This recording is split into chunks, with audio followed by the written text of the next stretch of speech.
ये देखा गया है कि जब बांग्लादेश जैसी चीज़ें होती है तो मुस्लिम समाज के कोई भी बड़े नेता जो हैं या उलेमा जो हैं उनके खिलाफ सड़कों पर नहीं आते हैं।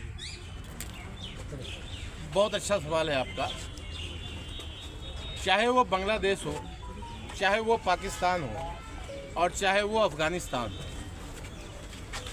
ये सब हमारे भारत का हिस्सा था। जी, जिस हुक्मरान को सबसे ज़्यादा गाली दी जाती है, जिसको सबसे ज़्यादा गाली देते हैं, ये उसका विस्तार किया हुआ क्षेत्र था। जब जब ये सोच आगे बढ़ी है, तब तब इस तरह की चीज़ें पैदा हुई हैं। आपसे माध्यम से मैं ये कहना चाहता हूँ, भारत में हिंदू महासभा और आरएसएस की स्थापना के बाद एक ऐसी सोच पैदा हुई है जिसने भारत को बार बार तोड़ा है और आज भी ये उसी सोच को कायम कर रहे हैं। इसका उपाय क्या है? इसका सॉल्यूशन क्या है? उपाय हम आपको बता रहे हैं। इसका उपाय ये है कि मोहन भागवत जी ने अभी जो बात कही कि हर मस्जिद के नीचे मंदिर ना तलाशी जाए, वो ये बात मुंह से नहीं दिल से कहें और उनके ये जो चेले जिनको उन्होंने यहाँ तक पहुँचाया है उनको कहें कि ईमानदारी से इस बात को लागू करें। आज भी देश का तमाम हिंदू मुस्लिम आपस में मिलजुल कर रहता है, आपस में एक साथ कारोबार करता है, एक साथ खाना पीना करता है। चंद शरारती लोग हैं जो इस तरह का माहौल खराब करने की कोशिश करते हैं। अगर ईमानदारी से उनको चिन्हित किया जाए तो देश में सद्भावना की कोई कमी नहीं है। ठीक है, अंतिम सवाल है, क्या आप भर्त्सना करेंगे? बांग्लादेश में जो हो रही है उसको आप गलत बोलेंगे?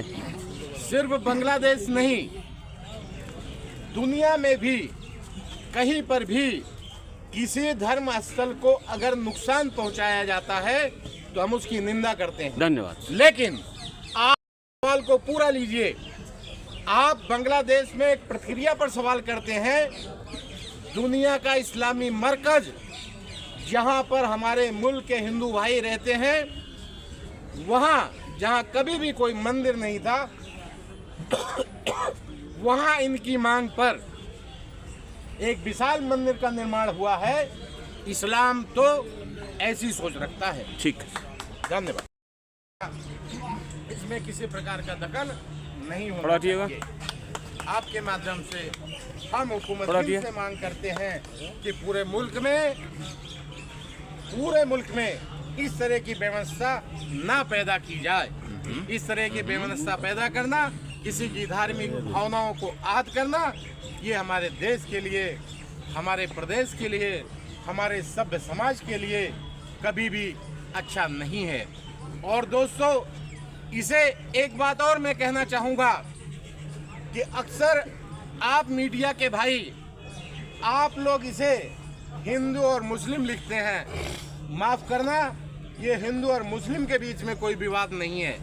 हमारे साथ बहुत सारे हमारे हिंदू भाई भी खड़े हैं, हमारे साथ बहुत सारे हमारे हिंदू भाई खड़े होते हैं। समाज में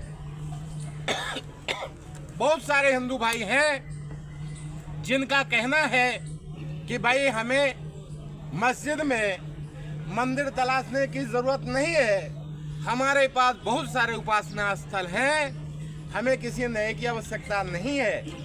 और ऐसे ही तमाम दूसरे धर्म के लोग, ये चंद शरारती लोग हैं, ये दहशतगर्द हैं, ये आतंकवादी हैं। और आपको कहना पड़ेगा, मैं आज याद करूंगा हेमंत करकरे जी को, जो इस देश के लिए ईमानदारी से काम करते हुए शहीद हुए।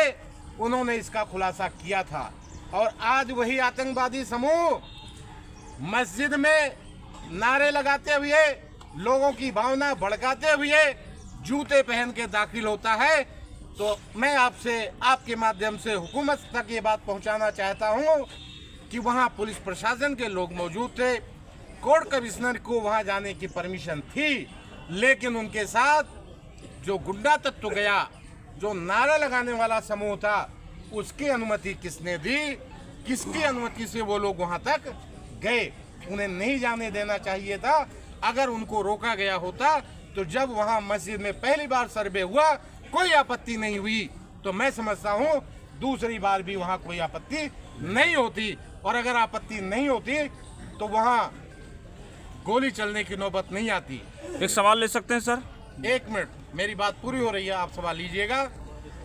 वहां पर अभी पुलिस प्रशासन के द्वारा ये कहा जाता है कि वहां ऐसे शस्त्रों का इस्तेमाल किया गया है जो पुलिस के पास है ही नहीं।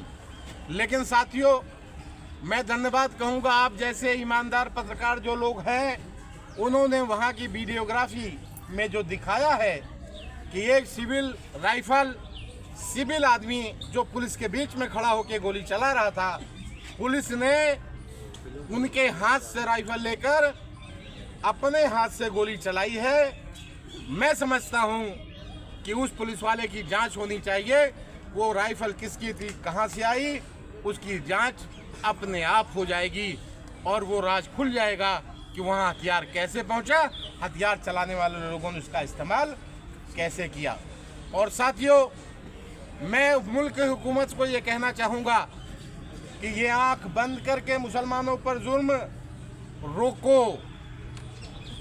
एक जगह उसी उत्तर प्रदेश में एक जगह जब मुसलमान अपना घर छोड़कर थाने चला जाता है कि हम किसी भी हालत में हम अपने ऊपर आरोप नहीं लगने देना चाहते, तो पुलिस उनकी सुरक्षा देती है, लेकिन उनके घरों में आग लगती है। संभल में जिन नौजवान बच्चों का कत्ल हुआ है, उन कातिलों की जांच होनी चाहिए और उनको सजा मिलनी चाहिए।